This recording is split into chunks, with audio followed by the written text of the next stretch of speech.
मंजिल उन्हीं को मिलती है जिनके सपनों में जान होती है। पंखों से कुछ नहीं होता, हौसलों से उड़ान होती है। नमस्कार मित्रों, स्वागत करता हूं आपका आज की इस नई वीडियो में। आज के वीडियो में हम जानने वाले हैं कि आप किसी भी विषय का नोट्स कैसे बनाएं।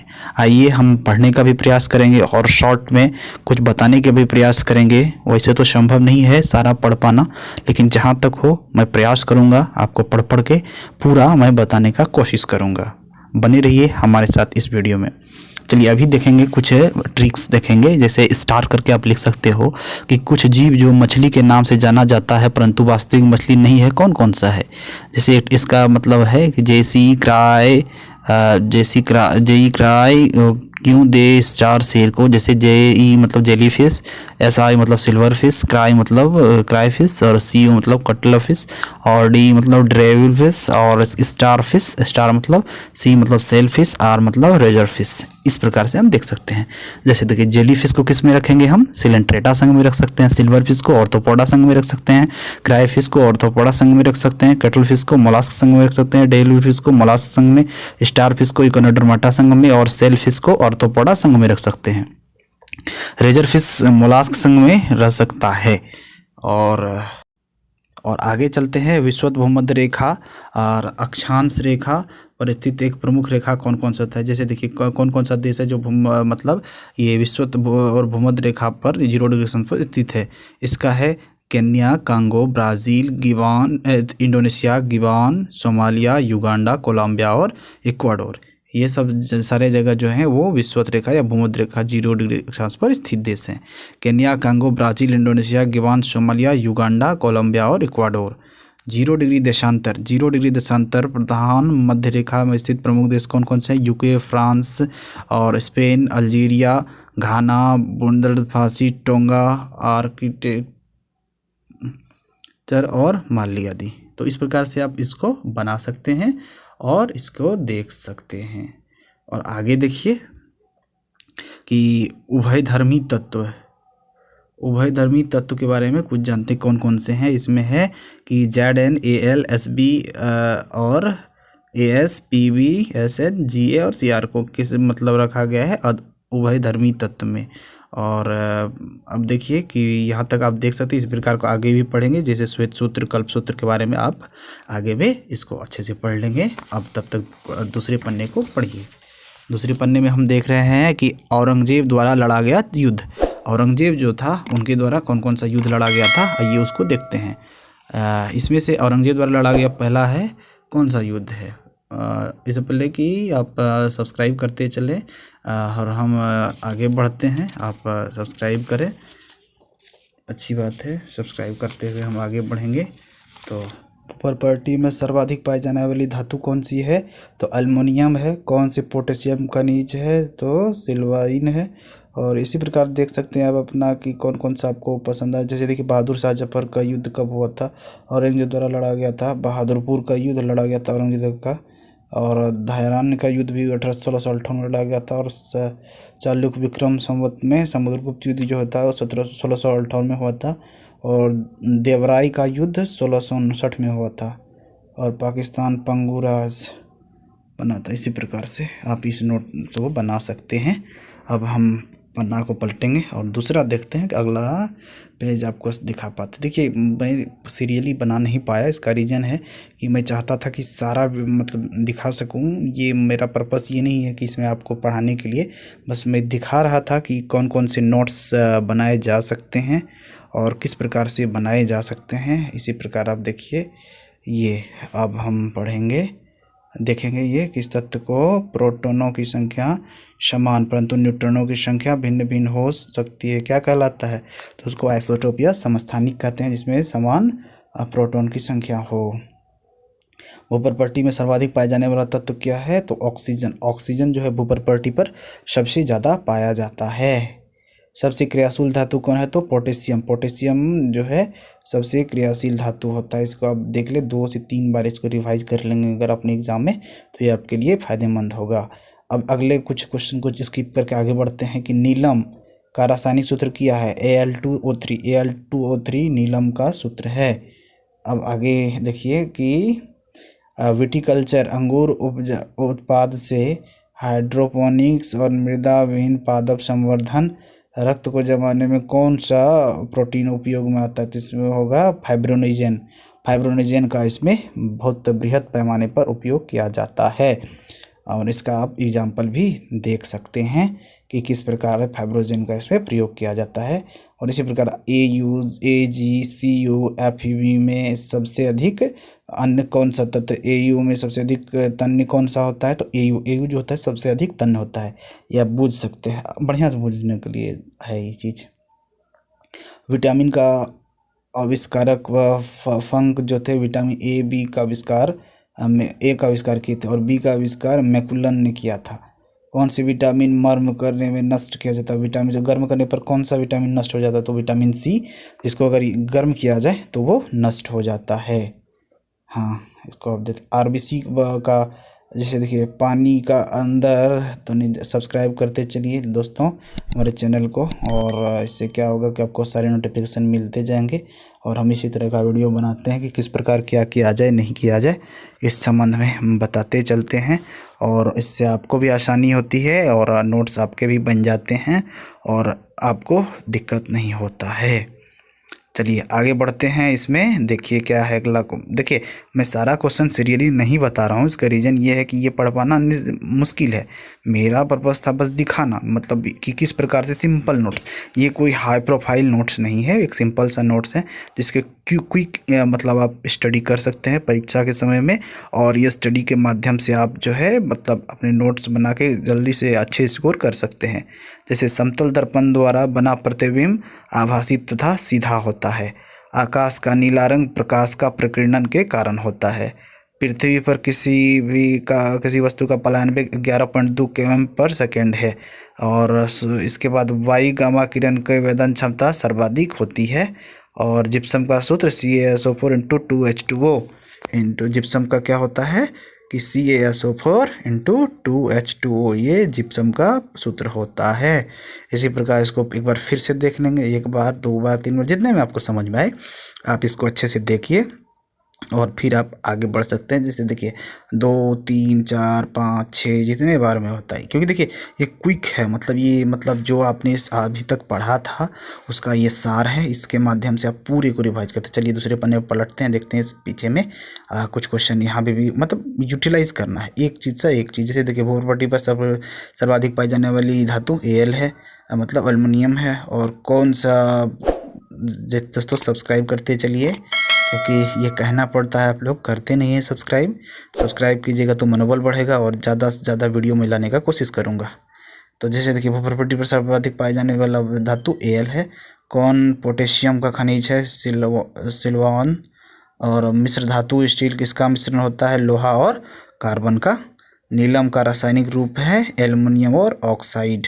एल्युमिनियम और ऑक्साइड जो है वो नीलम का रूप है। इस प्रकार से इसको देख के हम आगे बढ़ सकते हैं। देखिए इसमें जितना क्वेश्चन हो आप नीचे ऐड करिए, पन्ना का यूटिलाइज कीजिए, और पन्ना को यूटिलाइज करने से क्या होगा कि आपको समय का भी बचत होगा और आपको समझ में भी अच्छी तरह से आएगा कि क्या पढ़ा हमने और क्या नहीं पढ़ा। देखिए मैं फिर से इसको थोड़ा सा ठीक कर लूँ और इसको रख दूँ अच्छे से, क्योंकि फिर ये मैं कभी भी इसका पढ़ता हूँ तो यूज आता है मुझे। देखिए अब ऑक्सीकरण के बारे में हम पढ़ते हैं। रिडॉक्स रिएक्शन जो होता है उसमें ऑक्सीकरण क्या होता है? इसमें क्या होता है, इसमें एक ऑक्सीकरण के लिए सीधा सा सिंपल सा एक फार्मूला याद कर लीजिए, रेल, RAIL। इसमें क्या होगा, R पर होता है रिमूव टू H2, हाइड्रोजन का त्याग, मतलब remove of H2। Remove of H2 मतलब हाइड्रोजन का त्याग। A मतलब एडिशन ऑफ O2 मतलब ऑक्सीजन का संयोग। और I increasing of oxidation number में वृद्धि होती है। और L लॉस फॉर इलेक्ट्रॉन मतलब इलेक्ट्रॉन की ही क्षति होती है। ठीक है, उसमें वैसे अपकरण में क्या होता है? GARD, गार्ड याद कर लीजिए अपकरण के लिए, गेन ऑफ इलेक्ट्रॉन और addition of H2, remove of O2 और डिक्रीजिंग ऑफ ON। तो इसी प्रकार इसको आप एक बार देख सकते हैं। अब आगे कुछ देखिए, सारा मैं नहीं पढ़ता हूँ, मैंने फिर बता रहा हूँ, मैं अलग अलग से जो होगा कुछ कुछ बताते जा रहा हूँ, दिखाते जा रहा हूँ। इससे कुछ फ़ायदा भी हो सकता है आपको, बाकी ये नोट्स का पर्पस ही थोड़ा सा गंदा हो गया था। लेकिन देखिए भविष्य का ईंधन किसे कहा जाता है? तो हाइड्रोजन को कहा जाता है। और आशा की धातु यूरेनियम को कहा जाता है, भय की धातु प्लूटोनियम को कहा जाता है, जीवन रक्षक धातु सोडियम को कहा जाता है, तीव्र चांदी ये जो है पारा को कहा जाता है, और बेवकूफ़ सोना आयरन पैराइट को कहा जाता है। बेवकूफ़ सोना। देखिए दोस्तों, गर्मी इतनी है, पंखा बंद करके रिकॉर्ड करने से मतलब ये हाथों में भी पसीना आ रहा है, और इस प्रकार आप देख सकते हैं कि पसीने से मैं लथपथ हो गया हूँ। अब आगे बढ़िए।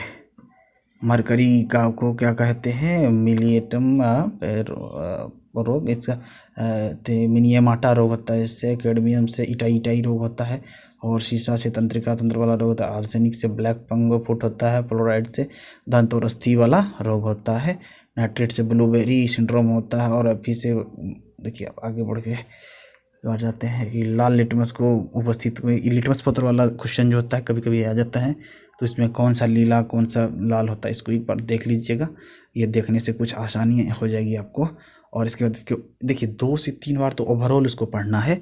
ये पढ़ने से आपको आसानी भी होगी, और आप समय बचा के इसको मतलब समय कम समय में आप अच्छे से इसका स्टडी कर पाओगे, और आप अच्छे रिजल्ट देख पाओगे। चलिए अब नेक्स्ट पन्ना में देखते हैं क्या है इसका। नेक्स्ट में शायद नहीं है कुछ। अब अगला आइए। अब हम अगले में आते हैं और अगला पढ़ना शुरू पढ़ देते हैं। क्या क्या है अगला में, आइए देखते हैं। अगला में है कि गर्म करने पर एक चालक की प्रतिरोध क्षमता बढ़ता है। अर्धचालक का जो प्रतिरोध क्षमता गर्म करने पर बढ़ता है। ये 66वीं बीपीएससी के लिए मैंने बनाया था। और फैराडे का स्थिरांक एक सार्वभौमिक स्थिरांक कांस्टेंट है। एक प्रकाश वर्ष बराबर होता है 9.46 × 10⁻12 किलोमीटर। मीटर में इस होता है 9.46 × 10⁻15 मीटर। अब देखिए, प्रकाश में एक माध्यम से दूसरे माध्यम में जाने पर आवृत्ति नहीं बदलती है। विद्युत चुम्बकीय तरंग का वेग प्रकाश के वेग के बराबर होता है, और जिसको 3 × 10⁸ मीटर पर सेकेंड लिखा जा सकता है। नशे में धुत व्यक्ति की जांच के लिए, सांस जांच के लिए फिल्टर पेपर पर पोटेशियम डाइक्रोमेट और सल्फ्यूरिक अम्ल होता है। ग्लूकोज और एथिल अल्कोहल में जाइमेज एंजाइम द्वारा बदला जा सकता है। Single bond cable sigma. पहले सब्सक्राइब करते हुए जाइए दोस्तों। ये क्या है, आप सब्सक्राइब नहीं कर रहे हो और आप सिर्फ देख के चले जाते हो। नोटिफिकेशन भी ऑन कर दो ताकि मैं आपके लिए वीडियो बना सकूं। तो अब सिंगल बॉन्ड केबल सिग्मा होता है। डबल बॉन्ड जो होता है 1 सिग्मा। इसका डबल बॉन्ड 1 सिग्मा यानी कि 1 पाई, और ट्रिपल बॉन्ड 1 सिग्मा 2 पाई या 2 पाई। तो इसमें क्या होता है कि ये अमोनिया लिवर यूरिया में बदलता है। महिला सेक्स हार्मोन एस्ट्रोजन है। महिला में दूध स्राव के लिए ऑक्सीटोसिन हार्मोन जो होता है जिम्मेदार होता है। अब जीभ में देखिए आगे की तरफ से मीठा, उसके बाद स्वादहीन, नमकीन, खट्टा, कड़वा, सब किस प्रकार से आगे पीछे देखिए। ये थोड़ा सा चित्र आपको लग रहा होगा कि नहीं है, ये जल्दी में बनाने के चलते ऐसा हो जाता है मित्रों, और इसको आप अन्यथा नहीं लेंगे और आप अच्छे से इसको देखेंगे।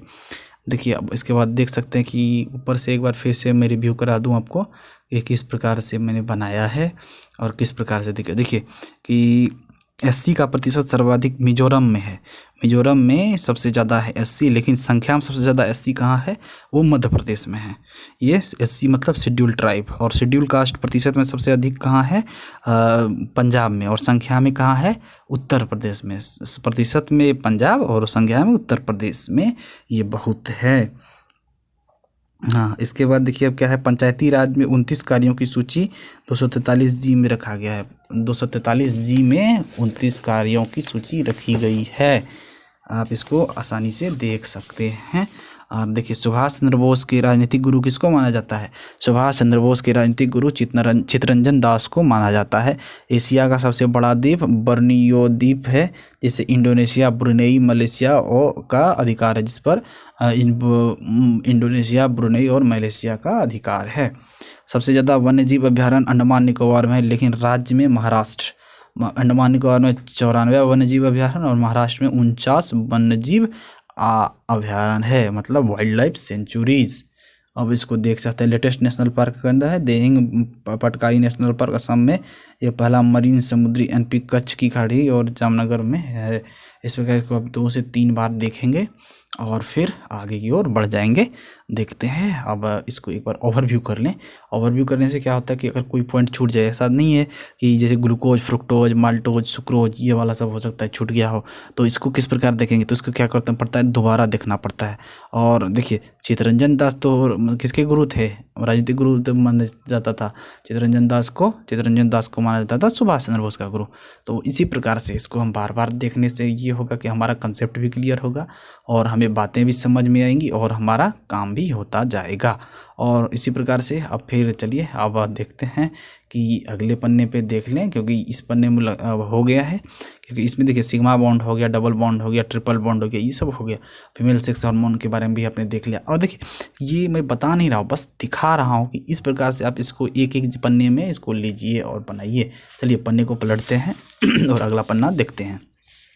देखिए भारत में औद्योगिक क्षेत्र की उपलब्धि को भारतीय सांख्यिकी संगठन द्वारा जारी करता है। और इसके बाद देखिए राष्ट्रीय आय और बेरोजगारी को केंद्रीय सांख्यिकी कार्यालय जारी करता है। दांडी यात्रा 240 मील या 384 किलोमीटर 5 अप्रैल को पहुंचकर 6 बजे नमक कानून तोड़ा गया था। प्रथम व्यक्तिगत सत्याग्रही विनोबा भावे, द्वितीय जवाहरलाल नेहरू थे और दीनबंधु सी ए एंड्रयूज। अब देखिए दक्षिण की गंगा किसको कहेंगे, गोदावरी को कहेंगे। दक्षिण गंगा ये गोदावरी, दक्षिण की गंगा कावेरी। भारत की सबसे प्रदूषित नदी या जैविक मरुस्थल किसको कहेंगे, तो दामोदर नदी। तो दामोदर नदी कहाँ पे है, तो दामोदर नदी वेस्ट बंगाल में है। वेस्ट बंगाल के मुख्यमंत्री कौन है, तो श्रीमती ममता बनर्जी हैं। मरुस्थल क्षेत्रों में प्रवाहित होने वाली कर्क रेखा को 2 बार काटने वाला माही नदी। सबसे ऊंचा बांध भाखड़ा नांगल सतलज नदी पे है। भाखड़ा नांगल सतलज नदी पे है। सबसे लंबा बांध हीराकुंड बांध महानदी उड़ीसा में है। टाइगर प्रोजेक्ट की शुरुआत कब हुई थी, तो 1973 में हुई थी। मगरमच्छ अभ्यारण्य, मगरमच्छ प्रोजेक्ट की स्थापना शुरुआत 1974 में हुई थी। गेंडा प्रोजेक्ट की शुरुआत 1987 में हुई थी। बर्फीला तेंदुआ प्रोजेक्ट 1988। हाथी परियोजना 1992 और गिद्ध संरक्षण 2006। शेर संरक्षण ये 1972। भारत का सबसे छोटा सबसे बड़ा बाघ रिजर्व पेंच महाराष्ट्र और नल्लाई में नागार्जुन सागर सैलम। और विश्व का सबसे ऊंचा बांध रिजर्व ये होता है अरुणाचल प्रदेश में है ये बांध। और आगे बढ़िए। अब भारत में कुल 18 जैवमंडल आरक्षित क्षेत्र हैं, जिसमें से 12 को अंतर्राष्ट्रीय स्तर पर मान्यता प्राप्त है। सबसे लेटेस्ट पन्ना जैवमंडल जो कि MP मध्य प्रदेश में है, जिसे 2020 में बनाया गया और वो बन के तैयार हो गया। देखिए इसमें से देखिए आपको ये जो है 1973 से 74, 1987, 1988, 1992, 2006, 1972 ये आपको याद रखना जरूरी है, क्योंकि ये ईस्वी में भी कभी पूछ देता है। तो आपको इसके लिए ये चीज़ याद करना पड़ेगा और ये याद करने से आपका फ़ायदा होगा कि आपको आप में भी इम्प्रूवमेंट आएगा और आप इसको आसानी से समझ सकेंगे कि किस प्रकार से हम इसको देख सकते हैं। जैसे सबसे छोटा बांध, बड़ा बांध, या हो गया दीनबंधु किसको कहा जाता था, एंड्रयूज के बारे में। ये सब थोड़ा सा देखना आपको पड़ेगा और ये आप देख लोगे तो आपके लिए भी ये अच्छा होगा और आप इसे अच्छे से एक बार ज़रूर देखें। अब चलिए बढ़ते हैं हम लोग दूसरी तरफ और देखते हैं कि अगले से किस प्रकार इसको स्क्रिप्टिंग किया जाए और किस प्रकार से देखा जाए। तो चलिए अब बढ़ जाते हैं, लेकिन उससे पहले देखिए कि लंबा बांध कहेगा या दक्षिण गंगा कहेगा तो गोदावरी होगा, दक्षिण की गंगा जब हो जाएगा तो कावेरी होगा। इस बातों पे बहुत लोग कंफ्यूज करते हैं, तो आपको इस पे कंफ्यूज जरा सा भी नहीं करना है, क्योंकि बहुत लोग इस पे कंफ्यूज कर रहे हैं और इस कंफ्यूजन के नंबर में आपका नंबर कट सकता है। तो इससे बचने के लिए आपको दक्षिण गंगा या दक्षिण की गंगा में अंतर आपको समझना होगा। और जैसे देखिए भारत की सबसे प्रदूषित नदी, देखिए प्रदूषित नदी और के बारे में आपको जानना चाहिए कि कौन सी है। और जैविक मरुस्थल भी उसको कहा जाता है, तो कौन सी नदी हो जाएगी, ये दामोदर नदी हो जाएगी। तो दामोदर नदी कहाँ है, तो वेस्ट बंगाल में है और यानी पश्चिम बंगाल में है। और बंगाल के बारे में बताएं कि बंगाल की मुख्यमंत्री तो वो ममता बनर्जी हैं। तो इस प्रकार से आपने ये यहाँ तक का अभी देख लिया। अब इसको एक बार फिर से पूरा रिव्यू आप कर लें।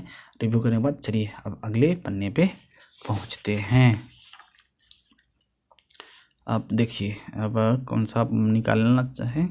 अब देखिए मैं देखिए एक तरह का नहीं पढ़ा दिखा रहा हूँ इसलिए क्योंकि मैं बदल बदल कर दिखाता हूँ, जान के कि आपको भी ये समझने में आए। देखिए आप यहाँ पे देख सकते हैं कि लॉर्ड हार्डिंग प्रथम के बारे में आपको मैं दिखा रहा हूँ कि आप लॉर्ड हार्डिंग प्रथम के बारे में देखिए। लेकिन देखिए मुझे लगता है ये कुछ उल्टा हो गया, इसको सीधा करना पड़ेगा।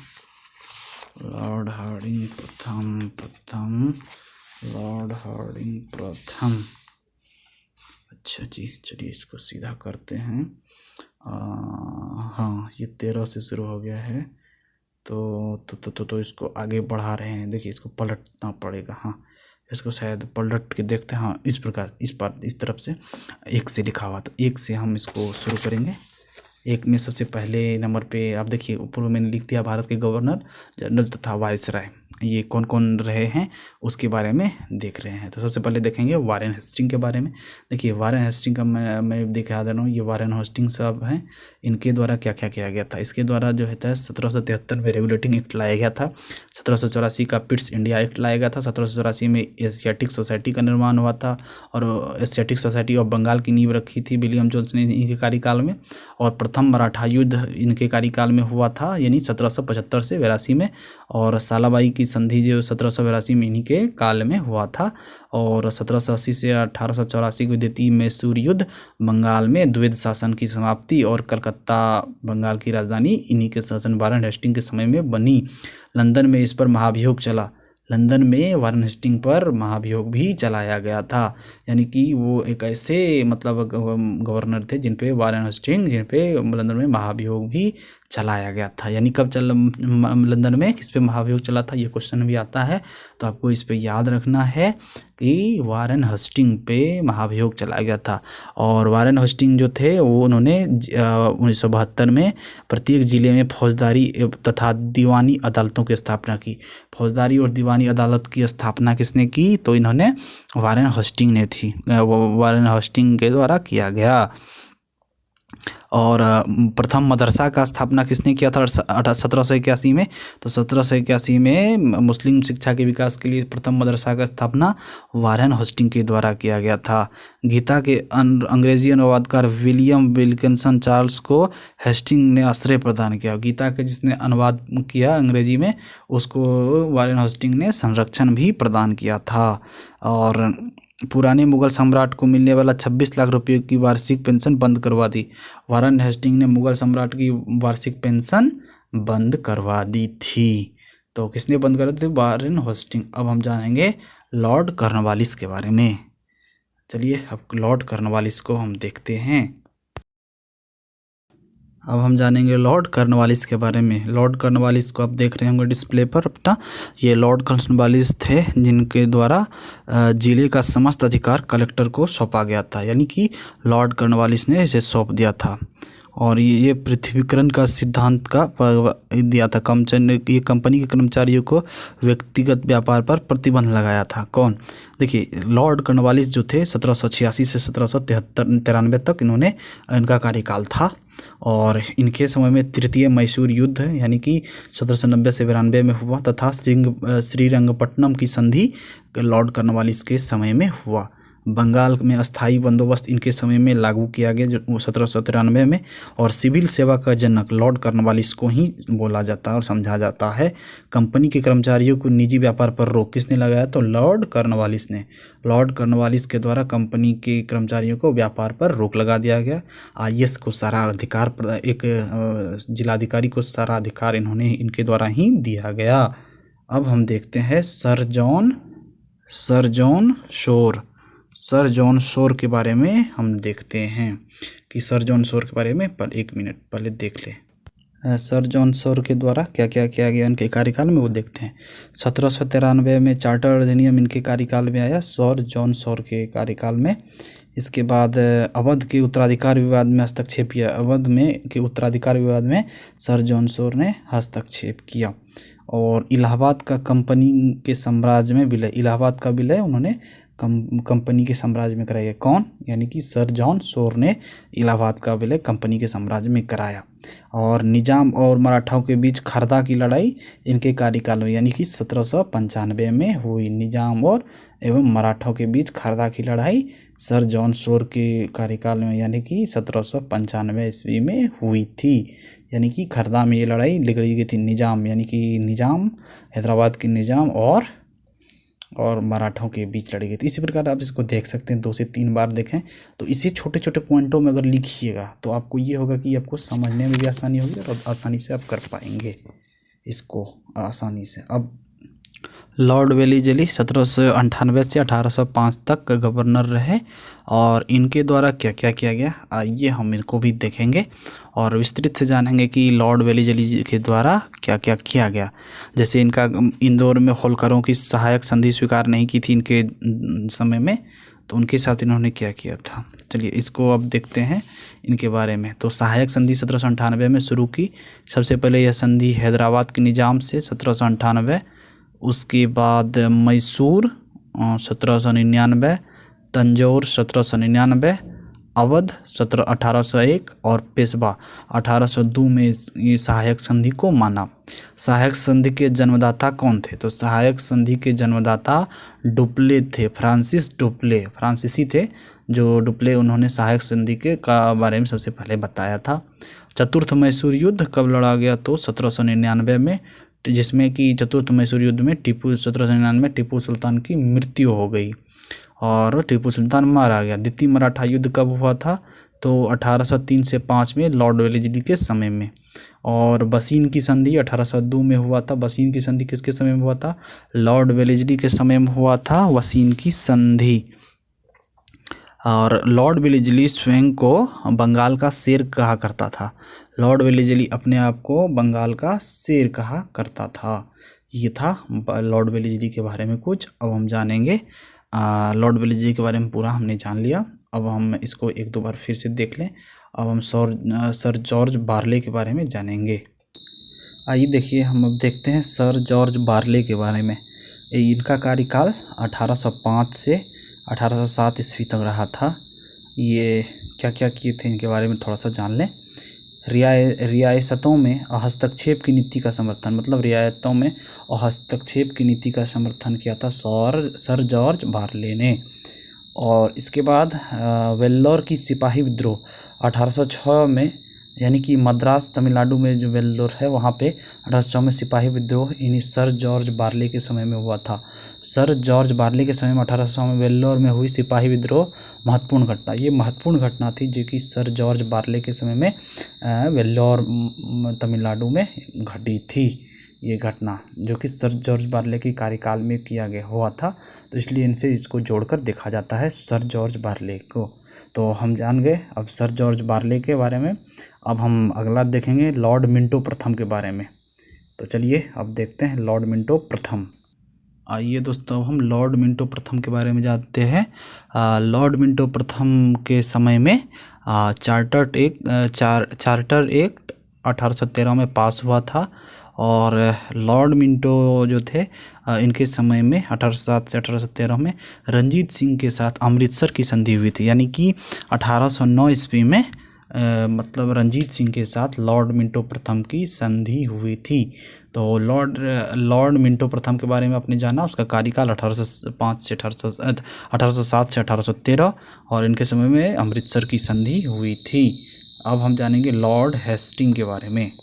अब जानिए लॉर्ड हेस्टिंग के बारे में कि लॉर्ड हेस्टिंग कौन थे। लॉर्ड हेस्टिंग का शासन 1813 से 1823 ईस्वी तक रहा था। 1813 से 1823 तक रहा था। अंग्रेज और नेपाल युद्ध 1814 से 16 तथा सुगौली की संधि 1816, ये लॉर्ड हेस्टिंग के समय में सुगौली की संधि हुई थी। तृतीय मराठा युद्ध 1817 से 19 तथा मराठा परिसंघ कंपनी के साम्राज्य में विलय इन्हीं के समय, यानी लॉर्ड हेस्टिंग्स के समय हुई थी।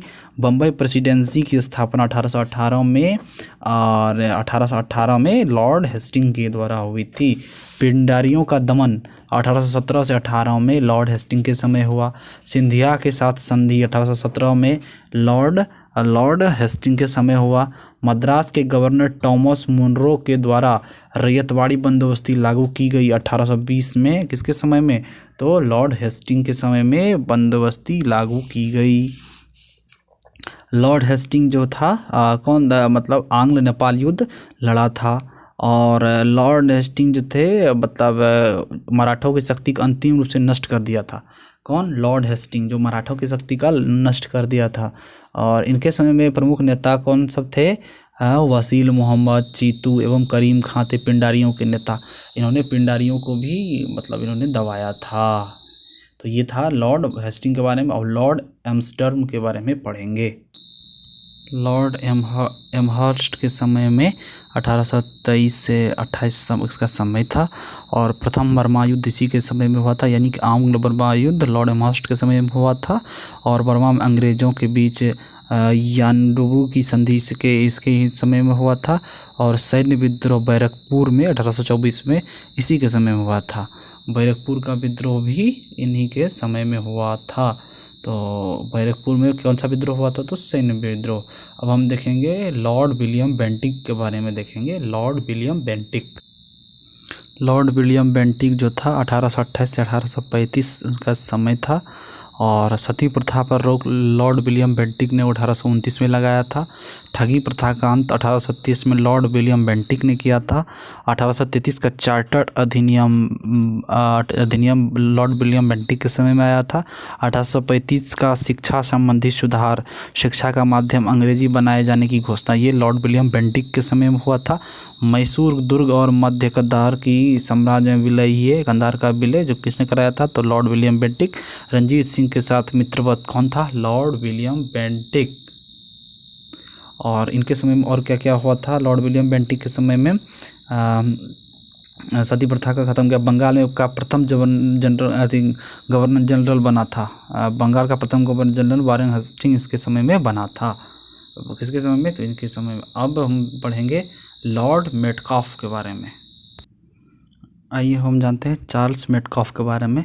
चार्ल्स मेटकाफ जो थे 1835 का प्रेस एक्ट, समाचार पर से पाबंदी को इन्होंने हटा लिया था। इसलिए इसे मतलब समाचार पत्रों का मुक्तिदाता कहा जाता है, या भारतीय प्रेस का मुक्तिदाता कहा जाता है। किसे कहा जाता है? चार्ल्स मेटकाफ को। चार्ल्स मेटकाफ को क्या कहा जाता है? भारतीय समाचार पत्रों का मुक्तिदाता। किसे कहा जाता है? चार्ल्स मेटकाफ को। अब लॉर्ड ऑकलैंड के बारे में हम जानते हैं। अब हम देखते हैं लॉर्ड ऑकलैंड के बारे में जानते हैं। लॉर्ड ऑकलैंड कब से कब तक थे? 1836 से 1842 तक। इसके समय में प्रथम अफगान युद्ध हुआ था 1838 से 42 तक। और रंजीत सिंह की मृत्यु लॉर्ड ऑकलैंड के समय में हो गया था। कब? तो 1839 में। और लॉर्ड ऑकलैंड के द्वारा ग्रैंड ट्रंक रोड का मरम्मत करवाया गया था। कलकत्ता से दिल्ली तक ग्रैंड ट्रंक रोड का मरम्मत इनके द्वारा करवाया गया था। अब हम जानते हैं लॉर्ड एलन बरो के बारे में। लॉर्ड एलन बरो के बारे में हम जानते हैं। लॉर्ड एलन बरो का शासनकाल 1842 से 44 तक था। इसके समय में सिंध का विलय हुआ 1843 में। और ग्वालियर के साथ युद्ध हुआ 1843 में। किसके समय में? लॉर्ड एलन बरो के समय में। लॉर्ड एलन बरो के समय में क्या हुआ? तो युद्ध किसके समय में हुआ? तो लॉर्ड एलन बरो के समय में। लॉर्ड एलन बरो के बारे में हमने देख लिया। अब हम आगे देखते हैं। अब हम किसके बारे में आगे देखना है? तो आगे हम देखेंगे अब लॉर्ड हार्डिंग प्रथम के बारे में। लॉर्ड हार्डिंग प्रथम के बारे में आगे हमें जानकारी मिलेगी। और आइए अब हम पन्ने को पलटते हैं। लॉर्ड हार्डिंग प्रथम के बारे में जानिए। लॉर्ड हार्डिंग प्रथम जो थे 1844 से 1848 तक गवर्नर रहे। और प्रथम अंग्रेज सिख युद्ध 1846 में इनके कार्यकाल में लॉर्ड हार्डिंग प्रथम के कार्यकाल में हुआ। और लाहौर की संधि 1846 में लॉर्ड हार्डिंग के समय में हुआ। सामाजिक सुधार की अगर बात करें तो बालिका हत्या तथा नरबली प्रथा पर रोक लॉर्ड हार्डिंग के समय में हुआ। नरबली प्रथा पर रोक लॉर्ड हार्डिंग के समय में हुआ। लॉर्ड डलहौजी 1848 से 56, इसके 1848 से 1856 में लॉर्ड डलहौजी का शासन चला और इन्होंने उस समय यहाँ के गवर्नर का इन्होंने भूमिका निभाया। और उसके समय में लॉर्ड डलहौजी के समय में ये द्वितीय अंग्रेज सिख युद्ध हुआ 1848 से 49 में। और इसके बाद पंजाब का कंपनी में विलय हुआ, पंजाब का कंपनी में विलय 1849 में लॉर्ड डलहौजी के समय में हुआ। और इसके बाद फिर क्या हुआ, निचले बर्मा और पेंगू का अधिग्रहण 1852 में लॉर्ड डलहौजी के समय हुआ। व्यपगत का सिद्धांत का शुभारंभ किसके अंतर्गत 1848, जैतपुर संभलपुर 1849, उदयपुर 1852, झांसी 1853, नागपुर 1854, अवध 1856 कंपनी में विलय हुआ। वुड डिस्पैच 1854 में लॉर्ड डलहौजी के समय में हुआ। बम्बई से थाने के मध्य प्रथम रेलगाड़ी 1853 और दूसरी कलकत्ता से रानीगंज 1854 में लॉर्ड डलहौजी के समय में चली। डाक सुधार और राष्ट्रीय डाक सेवा का प्रारंभ लॉर्ड डलहौजी के समय में हुआ। और गंगा नहर खोला गया, मतलब लॉर्ड डलहौजी के समय में 1854 में गंगा नहर खोला गया। प्रत्येक प्रांतों में लोक निर्माण विभाग की स्थापना लॉर्ड डलहौजी के द्वारा किया गया। और विधवा पुनर्विवाह अधिनियम 1856 में लॉर्ड डलहौजी के द्वारा लाया गया। और पेशवा के पेंशन की समाप्ति 1853 में लॉर्ड डलहौजी के द्वारा किया गया। अब हम जानेंगे लॉर्ड कैनिंग के बारे में। लॉर्ड कैनिंग 1857 में कलकत्ता और मद्रास बम्बई में 3 नए विश्वविद्यालयों की स्थापना की। 1857 का विद्रोह लॉर्ड कैनिंग के समय में हुआ। अब यहाँ से मैं बता दूँ आपको, यह जो वायसराय है, अब जो ये गवर्नर का पोस्ट था वो वायसराय कहने लगा लॉर्ड कैनिंग के ही समय से। तो आइए हम जानते हैं वायसराय के पोस्ट के बारे में। लॉर्ड कैनिंग भारत के प्रथम वायसराय बने। कब? 1858 से 1862 तक रहे, जिन्हें लॉर्ड कैनिंग को प्रथम वायसराय कहा जाता है। यूरोपीय सेना द्वारा खेत विद्रोह इनके समय में, लॉर्ड कैनिंग के समय में 1859 में किया गया। और नागरिक विधि संहिता 1859, भारतीय दंड संहिता 1860, फौजदारी विधि संहिता 1861 का निर्माण लॉर्ड कैनिंग के द्वारा किया गया। भारतीय शासन अधिनियम 1861 लॉर्ड कैनिंग के समय आया। और भारत पुलिस विभाग का गठन 1861 में लॉर्ड कैनिंग के समय हुआ, यानी प्रथम वायसराय के समय इतनी सारी बातें हुई। और इसके बाद हम आगे बढ़ते हैं लॉर्ड एलिगन प्रथम के बारे में। इसके समय में, एलिगन प्रथम के समय में वहाबी आंदोलन हुआ और पश्चिमोत्तर में कबायलियों के दमन के लिए अम्बेला अभियान चलाया गया। कौन सा अभियान चलाया गया? तो अम्बेला अभियान चलाया गया। और इसके बाद हम आगे आते हैं लॉर्ड जॉन लॉरेंस के बारे में जानते हैं कि ये तीसरे हमारे वायसराय थे। इनके समय में भूटान युद्ध हुआ 1865 में। कलकत्ता, बम्बई, मद्रास में हाईकोर्ट की स्थापना किसने की थी? लॉरेंस ने, लॉर्ड जॉन लॉरेंस ने हाईकोर्ट की स्थापना की थी। इसके बाद आइए अब हम जानते हैं लॉर्ड मेयो के बारे में। लॉर्ड मेयो 1869 से 1872 तक इनका शासन था। इनका तो लॉर्ड मेयो का काठियावाड़ में राजकोट कॉलेज, अजमेर में मेयो कॉलेज, भारतीय सांख्यिकी सर्वेक्षण की स्थापना, कृषि वाणिज्य विभाग की स्थापना, भारत की प्रथम जनगणना ये लॉर्ड मेयो के द्वारा कराया गया था। प्रथम जनगणना किसके द्वारा कराया गया था? तो लॉर्ड मेयो के द्वारा करवाया गया था। अब चलिए हम जानते हैं, लॉर्ड मेयो हो गया, लॉर्ड मेयो के सर्वेक्षण जान लिए, भारतीय सांख्यिकी सर्व कृषि विभाग में वाणिज्य स्थापना, ये सब हम लॉर्ड मेयो के बारे में जान लिया। अब 1-2 बार इसको देख लेंगे। अब आगे बढ़िए और देखते हैं आगे क्या है। आगे आइए, अब आगे है लॉर्ड नॉर्थबुक के बारे में। लॉर्ड नॉर्थबुक जो था 1872 से 76, नॉर्थबुक के बारे में आइए हम जानते हैं। लॉर्ड नॉर्थबुक जो का शासनकाल 1872 से 1876 ईस्वी तक था। इनके शासनकाल में लॉर्ड नॉर्थबुक जो 1872 से 76 तक इनका शासनकाल था। इनके समय में प्रिंस ऑफ वेल्स की भारत यात्रा हुई थी 1875 में। और पंजाब में कूका आंदोलन हुआ था। किनके का समय में? तो लॉर्ड नॉर्थबुक के समय में कूका आंदोलन हुआ था। कूका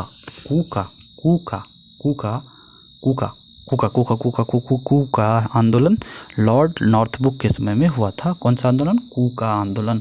अब आइए हम देखते हैं अगले वायसराय यानी कि लॉर्ड लीटन के बारे में। अगले वायसराय कौन है? तो लॉर्ड लीटन। लॉर्ड लीटन के बारे में देखने से पहले दोस्तों बता दें कि चैनल को आप सब्सक्राइब करिए और लाइक करिए, बने रहिए हमारे साथ। और वीडियो में आपको ऐसे ही इंटरेस्टिंग वीडियो मैं बनाता रहूँगा आपके लिए। चलिए अब आगे बढ़ते हैं। देखिए एक मच्छर मरा हुआ। चलिए अब बढ़ते हैं लॉर्ड लिटन के बारे में। हाँ, लॉर्ड लिटन जो थे 1876 से 1880 तक इनका समय था, शासनकाल था। 1876 से 78 में अकाल यानी बहुत बड़ी अकाल 1878 में इनके समय में पड़ा था, और 1878 में इन्होंने अकाल आयोग की नियुक्ति की। इनके द्वारा अकाल आयोग की नियुक्ति 1878 में की गई। राजकीय उपाधि अधिनियम 1876 इनके समय में शुरू किया गया। किनके समय में? लॉर्ड लिटन के समय में। और इनके समय में, लॉर्ड लिटन के समय में, ब्रिटेन की महारानी केसर ए हिंद की उपाधि धारण की 1876 में। 1876 में ब्रिटेन की महारानी केसर ए हिंद की उपाधि धारण की। वर्नाक्यूलर प्रेस एक्ट 1878 में लॉर्ड लिटन के समय में ही पारित हुआ था। आर्म्स एक्ट 1878 ये लॉर्ड लिटन के समय में ही पारित किया गया था। कौन सा एक्ट? Arms act. द्वितीय अफगान युद्ध 1878 से 80 ये लॉर्ड लिटन के समय में शुरू हुआ था। लॉर्ड रिपन के बारे में जाने। 1880 से 1884 अफगानिस्तान में संधि हुई थी इनके समय में। प्रथम कारखाना अधिनियम आया था। वर्नाक्यूलर प्रेस एक्ट की समाप्ति 1882 में हुई। तो विलियम हंटर की अध्यक्षता में शिक्षा आयोग की नियुक्ति हुई थी। और इल्बर्ट बिल विवाद हुआ था किसके समय में? लॉर्ड रिपन के समय में इल्बर्ट बिल विवाद हुआ था। अब आप जानते हैं लॉर्ड डफरिन के बारे में। लॉर्ड डफरिन का शासनकाल 1884 से 1888 के बीच था। तृतीय बर्मा युद्ध 1885-86 में ये लड़ा गया था। डफरिन के समय में भारतीय राष्ट्रीय कांग्रेस की स्थापना ये लॉर्ड डफरिन के समय की गई थी। तो अब दोस्तों को बता दें, भारतीय राष्ट्रीय कांग्रेस के संस्थापक कौन थे? ए.ओ. ह्यूम थे, जो कि एक अंग्रेजी प्रशासक थे। उनके द्वारा भारतीय राष्ट्रीय कांग्रेस की स्थापना की गई थी। किनके शासनकाल में? तो लॉर्ड डफरिन के शासनकाल में। और अब हम देखेंगे लॉर्ड लैंसडाउन के बारे में। लॉर्ड लैंसडाउन अब जानेंगे लॉर्ड लैंसडाउन के बारे में। लॉर्ड लैंसडाउन भारत के वायसराय थे, जिनका कार्यकाल 1888 से 94 तक था। कारखाना अधिनियम इन्हीं के समय में आया था, और सिविल सेवा का वर्गीकरण इन्हीं के समय में किया गया था, यानी कि इम्पीरियल प्रांतीय अधिनियम के तहत इसको किया गया। और भारत परिषद अधिनियम का गठन अधिनियम इनके समय में 1892 में आया था। और भारत अफगानिस्तान के मध्य सीमा निर्धारण के लिए डूरंड आयोग की स्थापना 1893 में इन्हीं के समय में की गई थी। किनके समय में? लॉर्ड लैंसडाउन के समय में डूरंड रेखा की गठन हुआ था। किनके समय में? लॉर्ड लैंसडाउन के समय में 1893 में डूरंड रेखा का गठन। दोस्तों इसी प्रकार आपसे बनाते रहें, और इस प्रकार नोट्स आप जितने अच्छे से अच्छे नोट्स बना सकते हैं वो आपके लिए फ़ायदेमंद होगा, और आप इससे और अच्छे से तैयारी कर पाएंगे, और आपकी तैयारी भी आगे बढ़ेगी। तो अब चलिए देखते हैं नेक्स्ट क्या है, और उसी के अनुसार दोस्तों लाइक सब्सक्राइब करते रहिए, ताकि हम आपको आसानी से सब चीज़ बता सकें। दोस्तों इससे दिक्कत होता है कि आप लाइक सब्सक्राइब करते ना, हम मेहनत कर रहे हैं, तो इस मेहनत को जानने ना दीजिए दोस्तों, और कृपया हमारी मदद करें, क्योंकि मैं भी चाहता हूं कि आप मदद करेंगे तो हम भी आगे बढ़ेंगे, तो हमें भी इस तरह की काम करने में मज़ा आएगा और अच्छा लगता है। तो आइए देखते हैं सेल डिवीज़न, कोशिका विभाजन देखिए किस प्रकार से होता है। इंटरफेज, प्रोफेज, मेटाफेज, एनाफेज और टेलोफेज, इस प्रकार से इतने फेजों में ये डिवाइड होता है। और इस फेज वाइज आप इसको याद करने के लिए सबसे आसान तरीका I passed my algebra test, ये याद कर लीजिए। तो ये सारे फेजों को आप आसानी से याद कर लेंगे, और आपको ये एक बार में भूल तो आप सकते नहीं है, आपको इस प्रकार से ये बैठ जाएगा मन में, दिमागों में इस प्रकार से ये बैठ जाएगा कि I passed my all algebra test, यानी कि I for interphase, P for prophase, M for metaphase, A for anaphase और टी फॉर टीलोफेज। देखिए मैं सारा पढ़ नहीं रहा हूँ, आपको दिखा रहा हूँ कि किस प्रकार से ये हो सकता है, किस प्रकार से ये बनाया जा सकता है, और आसानी से बनाया जा सकता है। बायोलॉजी का बनाया जा सकता है, फिजिक्स का बनाया जा सकता है, केमिस्ट्री का बनाया जा सकता है, मतलब ज्योग्राफी का बनाया जा सकता है, या सीधा आपका जीके जीएस के किसी भी क्वेश्चन को आसानी से नोट्स इतने अच्छे तरीके से लाइन अप करके और मेरे से बेटर आप बना सकते हो। और इसमें दोस्तों एक चीज़ मैं और बताता हूँ, मैंने दो या तीन प्रकार का ही कलम यूज किया है। आप और इसमें ज़्यादा से ज़्यादा तरह का कलम उपयोग करो, ताकि और ये अट्रैक्टिव दिखे। और नोट्स का मतलब होता है छोटा, इसका मतलब ये नहीं होता है कि जितना किताब में सारा उतार दो। अगर वो करोगे तो फिर किताब और कॉपी इस नोट्स दोनों में अंतर कुछ नहीं रह जाएगा। ये क्विक रिवीजन के लिए ये बनाया जाता गया है नोट्स, तो क्विक रिवीजन आप कर सकते हैं। सो जैसे देखिए, K for kingdom, P for phylum, C for class, O for order, F for family, G for genus, S for species. ये एनिमल किंगडम के बारे में है। तो अब देखिए, animal kingdom, Animalia, Chordata, Mammalia, primates, Hominidae और होमो सेपियंस, ये सब सारा इसमें आता है। आप इसको ऑर्डर, फैमिली, जीनस, स्पीसीज के आधार पे इसको आप देख सकते हैं, कित अच्छी तरह से देख सकते हैं। कोई इसमें परेशानी नहीं है और कोई समस्या आपको नहीं आएगी। दोस्तों फिर मैं कहूँगा कि चैनल को सब्सक्राइब करें, लाइक करें और वीडियो को और ज़्यादा से ज़्यादा दोस्तों तक शेयर करें, कि ताकि लोग भी सीखें कि किस प्रकार से ये बनाया जाता है और इसमें किस प्रकार के बारे में बताया जाता है। तो आइए इसको अब फिर वीडियो को आगे देखते हैं और बढ़ते हैं अगले क्वेश्चन की ओर। अगले क्वेश्चन में आइए देखते हैं क्या है। और अगले क्वेश्चन को देखने से पहले आप एक बार फिर से इसको रिवाइज यदि कर लेंगे तो अच्छा होगा। अपना प्लांट किंगडम आपका क्लियर ही हो जाएगा, सेल बायोलॉजी भी आपकी समझ में आ जाएगी और आपको इससे संबंधित कोई भी परेशानियां आपको देखने को नहीं मिलेगी। और दोस्तों इसके देखिए, इसमें याद करने का सबसे आसान तरीका, कुछ शॉर्टकट लीजिए। जैसे आई पास्ट माई अलजेब्रा टेस्ट, उसी प्रकार से ये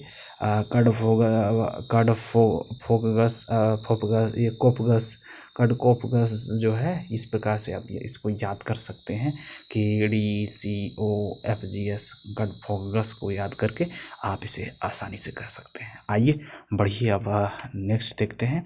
और होमो सेपियंस, मानव के बारे में, ह्यूमन बींग का वर्गीकरण तो आप देख ही लिए हैं, एनिमिलिया, कॉर्डेटा और मैमेलियन करके। तो आइए अब अगला देखते हैं कि अगले में हमें क्या दिखाई देता है और हम इसको किस प्रकार करेंगे ताकि हमें समझ में आ जाए और हम इस अच्छे से नंबरों में हम पास कर सकें। तो इसके लिए चलिए आगे बढ़ते हैं। चलिए हम बढ़ चुके हैं आगे और अब देखते हैं यहाँ पे क्या है। देखिए, स्पेसीज क्या होता है, से ये पता चलता है कि जाति का, कि कोई भी किस जाति से है। जाति मतलब उसका जीव किस प्रकार से आया है उसके बारे में पता चलता है। जैसे देखिए, अब देखिए ये प्लांट किंगडम के प्रकार कितने प्रकार के हैं। तो ये थैलोफाइटा है, ब्रायोफाइटा है, पेट्रियोफाइटा है, जिम्नोस्पर्म है और एंजियोस्पर्म है। ये देखिए थैलोफाइटा का एग्जांपल शैवाल है, एल्गी। थैलोफाइटा में किसको रख सकते हैं हम, एल्गी को रख सकते हैं थैलोफाइटा में। और देखिए अनावृत बीज यानी कि जिम्नोस्पर्म जो है, बीज में के ऊपर कोई आवरण नहीं होता है। जिम्नोस्पर्म वाला बीज के ऊपर में कोई आवरण नहीं होता है और एंजियोस्पर्म के बीज के ऊपर आवरण मौजूद होता है। एंजियोस्पर्म वाला जो बीज होता है उसके ऊपर पे आवरण होता है। देखिए किस प्रकार से इसको लिख सकते हैं, TBPGA लिख के इसको देखिए, TBPGA मतलब थैलोफाइटा करके आप बढ़ सकते हैं, लिख सकते हैं। देखिए नोट्स बनाने का मतलब ये है कि आपको समझ में आना चाहिए किस प्रकार, और आप जितने भी साफ ये बनाएंगे आपके लिए उतना फ़ायदेमंद होगा और आपको उतना अच्छा से समझ में आएगा और आपके लिए वो मुझे लगता है कि हर एंगल से फ़ायदेमंद होगा। जैसे kingdom, phylum, class, order, family, genus, ये रटना थोड़ा सा सिंपल। अब देखिए हम बढ़ते हैं थोड़ा सा फिर सिविक्स की ओर, राजनीति शास्त्र की ओर। अब देखिए थोड़ा सा क्वेश्चन मैंने चेंज, देखिए मैंने प्रयास किया था फिजिक्स को भी लूँ, केमिस्ट्री को भी लूँ, बायोलॉजी को लूँ, लेकिन मैं बायोलॉजी ले लिया, फिजिक्स बायोलॉजी को तो मैंने लिया, इसके बाद मैंने सिविक्स को लिया, ज्योग्राफी को लिया मैंने, और भी मैंने विषय को, बायोलॉजी को भी मैंने कवर किया। बहुत सारा विषय छूट गया तो इसमें चिंता की बात नहीं है। योजना आयोग के बारे में मैंने बताया। योजना आयोग का गठन कब हुआ था, 15 मार्च 1950 में। योजना आयोग किसके द्वारा बनाए गए थे, योजना आयोग पारित 6 राष्ट्रीय विकास आयोग यानी कि प्रधानमंत्री प्लस सभी राज्य के मुख्यमंत्री इसके में होते थे। और आर्टिकल 263 में इसका वर्णन था, किसका, तो योजना आयोग का। तो योजना आयोग जो दोस्तों अब है, जब प्रधानमंत्री नरेंद्र मोदी 2015 में इसका अब नाम नीति आयोग कर दिया गया। योजना आयोग अब इनका नाम नहीं है। इसकी स्थापना कब हुई थी, तो 6 अगस्त 1952 को। किसका, योजना आयोग। योजना आयोग की स्थापना कब हुई थी, 6 अगस्त 1952 को, 6 अगस्त 1952 का। अब देखिए प्रथम पंचवर्षीय योजना 1951 से 56। प्रथम पंचवर्षीय योजना में क्या क्या हुआ इसको हम आसानी से जानेंगे और अपने भाषा में जानेंगे। 1951 में देखिए, इसके पहले हेरोडोट डोमेडर मॉडल डोमोर हेराउड और डोमोर मॉडल होगा और कृषि पर विशेष जोर दिया।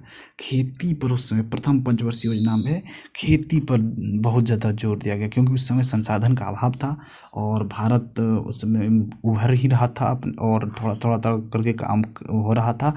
तो उस समय खेती पर प्रबल जोर दिया जाता था कि भूखे कोई ना मरे, इसलिए खेती अच्छे से हो और अन्न की कमी ना हो, इस पर विशेष उस समय जोर दिया गया था प्रथम पंचवर्षीय योजना में, जो कि 1951 से 1956 तक चला। कौन सी योजना चला 1951 से 1956 तक? प्रथम पंचवर्षीय योजना, जो कि जिस पर कृषि पर विशेष जोर दिया गया था। किसमें? तो प्रथम पंचवर्षीय योजना में कृषि पर विशेष जोर दिया गया था। अब आइए आगे पढ़ते हैं कि तृतीय पंचवर्षीय योजना। तृतीय पंचवर्षीय योजना कब से कब शुरुआत की गई थी? ये 1961 से 1966 तक, 1961 से 1966 तक इसकी स्थापना की गई थी। और इसमें देखिए, इसमें द्वितीय पंचवर्षीय योजना हम द्वितीय को छोड़ चुके थे। द्वितीय पंचवर्षीय योजना 1956 से 61 तक स्थापना में शुरू हुई थी और इसमें CP मॉडल ने इसका मॉडल पारित हुआ और भारी उद्योग पर विशेष जोर दिया गया। और इसी समय राउरकेला, दुर्गापुर, भिलाई में स्टील प्लांट लगाया गया था। कब? तो द्वितीय पंचवर्षीय योजना के दौरान ये सब प्लांट लगाया गया था। कहाँ पे लगाया गया था? तो भारत के राउरकेला, दुर्गापुर, भिलाई में स्टील का प्लांट लगाया गया था द्वितीय पंचवर्षीय योजना में। अब देखिए तृतीय पंचवर्षीय योजना। द्वितीय पंचवर्षीय योजना 1956 से 1961। अब तृतीय पंचवर्षीय योजना 1961 से 1966। इसमें गडगिल मॉडल इसमें भी चलाया गया था और 1962 में इंडो चाइना वार हो गया था। भारत और चीन का लड़ाई हुआ था 1965 में, और फिर भारत पाकिस्तान का लड़ाई 1965 में। 62 में भारत चीन और 65 में भारत और पाकिस्तान। 1963 में फिर अकाल पड़ गया और जो कि 1965 तक रहा और योजना सफल नहीं रहा। यह योजना बहुत बुरी तरह पिट गया और इसी समय भारत में हरित क्रांति आया था 1960 में के दशक में। हरित क्रांति का नाम था विलियम गार्ड के। और देखिए इस योजना 1966 तक कोई योजना नहीं और योजना का अवकाश हो गया, कोई योजना नहीं था। और देखिए भारत में हरित क्रांति किसने लाया था? MS स्वामीनाथन। और दुनिया में नॉर्मन बोरलॉग के द्वारा हरित क्रांति की शुरुआत हुई थी। दोस्तों लाइक करते रहिए, सब्सक्राइब करते रहिए और वीडियो को शेयर करते रहिए ताकि आपको अपडेट मिलता रहे। तो इस प्रकार से आप आगे बढ़ जाइए और देखिए आप इसको डिवाइड कर सकते हैं 2 भागों में, 3 भागों में। और देखिए टारगेट ये लेना है, एक चैप्टर को एक पन्ना में A4 साइज का एक पन्ना लेंगे जो कि आपको प्रिंटिंग प्रेस से मिल सकता है और आसानी से आप किताब की दुकान से ले सकते हैं और उसे एक पन्ना में उसे संपूर्ण करेंगे ताकि आपको पढ़ने में और भी आसान लगे और अब आसानी से उसको पढ़ पाएँ। अब देखिए फिर देखते हैं हम लोग चौथी पंचवर्षीय योजना। चौथी पंचवर्षीय योजना की शुरुआत कब हुई थी? 1969 से 1974 तक। ये PM इंदिरा गांधी के समय में हुई थी। योजना सफल नहीं रहा था। बांग्लादेश शरणार्थी की समस्या इस समय बहुत ही बढ़ गई थी 1971 में, जब ये चौथी पंचवर्षीय योजना में बांग्लादेश शरणार्थी की इतनी ज़्यादा संख्या आ गई जो कि अभी भी हमारे देश में शरणार्थी की दिक्कत है। और इसका बाद में पहली बार इस समय में जनसंख्या नियंत्रण कानून को चौथी पंचवर्षीय योजना में लाया गया था जो कि बुरी तरह पिट गया और जो पूरी तरह से असफल रहा था। बाद में उसे अवधि किया गया। और देखिए आगे हम पढ़ेंगे। देखिए पंचवर्षीय वित्त योजना को, इस वित्त योजना को, ये पंचवर्षीय योजना को हमें बार बार पढ़ने की ज़रूरत इसलिए होती है ताकि हमें समय आसानी से याद हो सके और हम इसे आसानी से पढ़कर आगे बढ़ सके, कोई दिक्कत ना हो, इसलिए इसे बार बार देखने की ज़रूरत होती है। 5वां पंचवर्षीय योजना 1974 से 1978। इसमें गरीबी हटाओ का नारा दिया गया था और योजना DP धर के द्वारा तैयार किया गया था। DP धर के द्वारा इस योजना को 5वीं पंचवर्षीय योजना तैयार किया गया था। और 1978 से 1980 तक, 1978 से 1980 तक इस तक अनवरत इस योजना को चलाया गया था। और इसके मोरारजी देसाई के प्रथम गैर कांग्रेसी सरकार इसी पंचवर्षीय योजना में बनी थी। तो कब बनी थी? तो मोरारजी देसाई की सरकार बनी थी पाँचवीं पंचवर्षीय वित्तीय योजना पाँचवीं पंचवर्षीय योजना के समय में। 10वीं पंचवर्षीय योजना छठवीं पंचवर्षीय योजना 1980 से 1985 में, और 7वीं पंचवर्षीय योजना 1985 से 1990।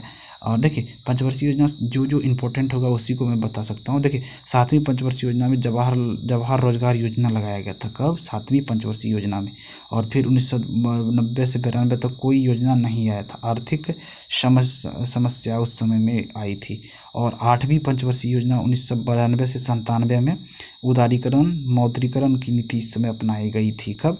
तो 8वीं पंचवर्षीय योजना में उदारीकरण और मौद्रीकरण की नीति अपनाई गई थी। कब? तो 8वीं पंचवर्षीय योजना के समय में। चलिए अब देखते हैं अगला। दोस्तों शेयर कर दें, लाइक कर दें ताकि यह फिर से आपका वीडियो आए। 9वीं पंचवर्षीय योजना 1997 से 2002 तक आई थी। और 10वीं पंचवर्षीय योजना 2002 से 2007। 11वीं पंचवर्षीय योजना 2007 से 2012। और जिसके 11वीं में सी रंगराजन द्वारा तैयार किया गया था। 11वीं पंचवर्षीय योजना सी रंगराजन द्वारा तैयार किया गया था। 12वीं वित्त योजना 2012 से 17। ये योजना जिसको योजना आयोग के स्थान पर नीति आयोग का गठन 1 जून 2015 से नरेंद्र मोदी द्वारा किया गया। इस पंचवर्षीय योजना में 1892 में शिवरामन समिति की रिपोर्ट पर नाबार्ड और एक्सिम बैंक बना। भारत का प्रधान नाबार्ड और EXIM बैंक बना इस समय में। कब? तो ये 12वीं पंचवर्षीय योजना में। और भारत का प्रथम बैंक ऑफ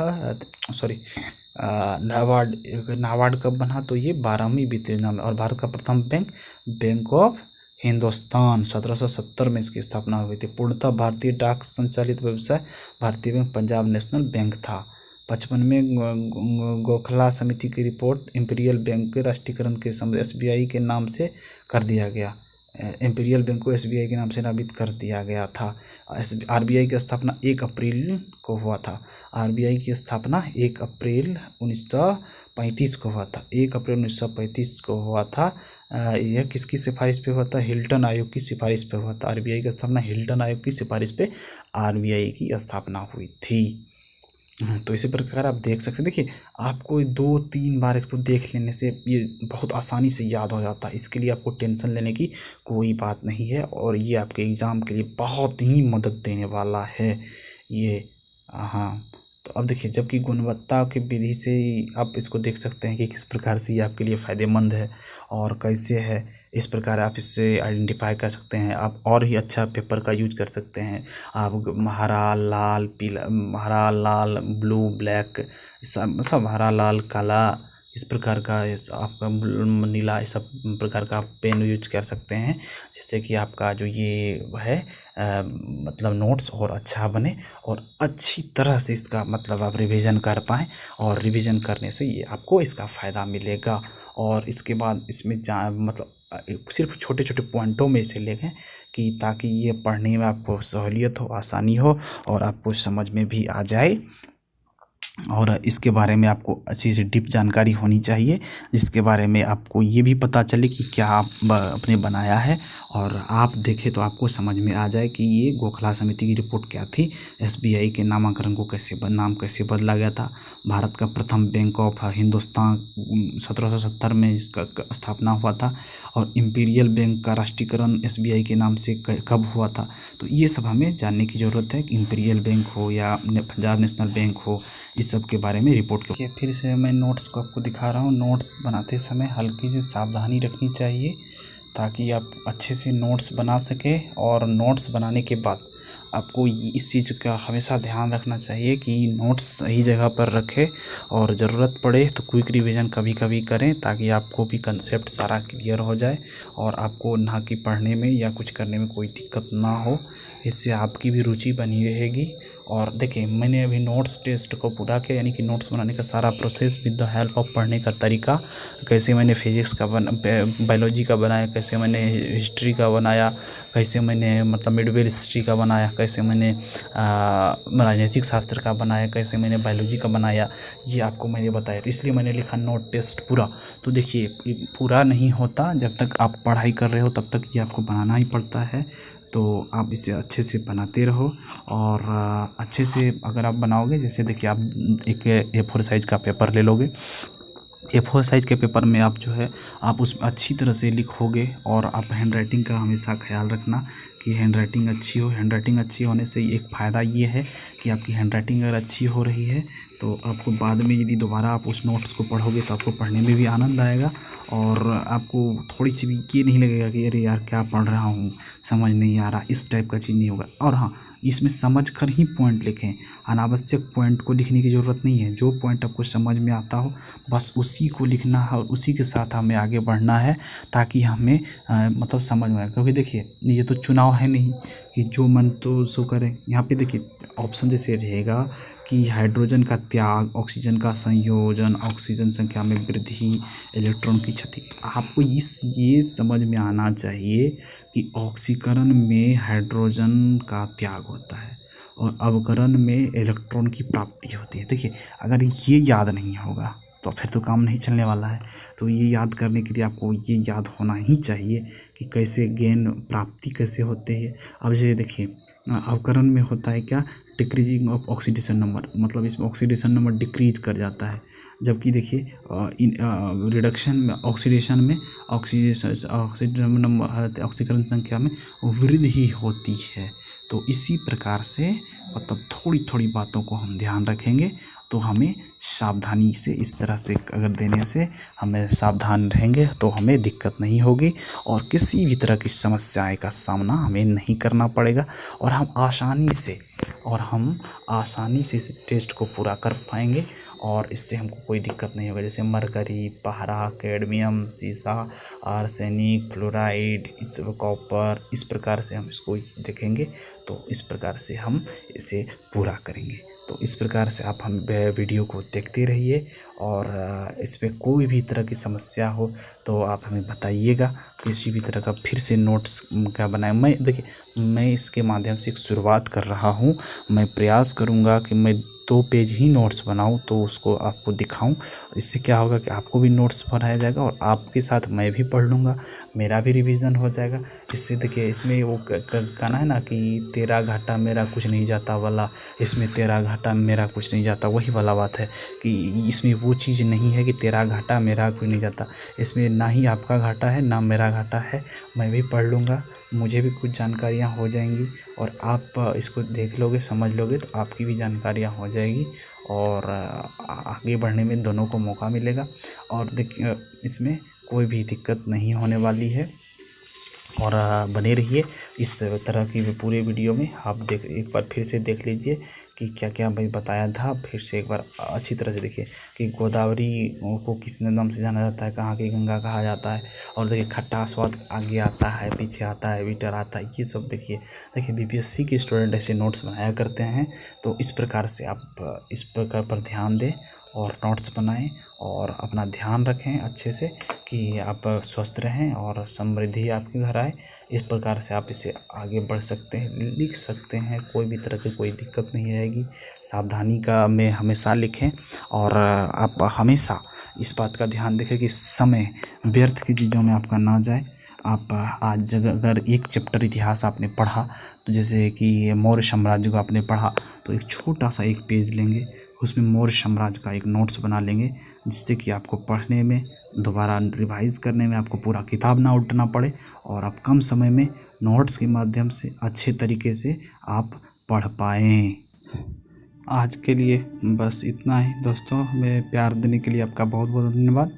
हमारे इस चैनल मैथिल भूमि को सब्सक्राइब करें और वीडियो को लाइक करें, ज़्यादा से ज़्यादा अपने ग्रुपों में से शेयर करें ताकि ज़्यादा से ज़्यादा लोग इससे जुड़ सकें। और देखिए लाइक शेयर करने से आपका कुछ नहीं जाता है और हमें प्यार देने के लिए आपका बहुत बहुत धन्यवाद। मुझे आशा है कि आप इसी प्रकार से हमें सपोर्ट करते रहेंगे।